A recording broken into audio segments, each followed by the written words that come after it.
ち、横浜校火曜日12時10分、担当は京子先生です。クラス全員がこの曲の意味を理解し、素敵なラブソングを踊ります。アパリマの手の動きは全て意味があり、手話で物語や人の気持ちを表現しています。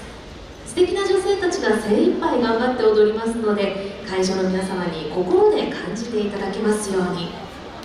横浜校火曜日12時10分のクラスで「テヒメネモテヘレ」どうぞ。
とうございました。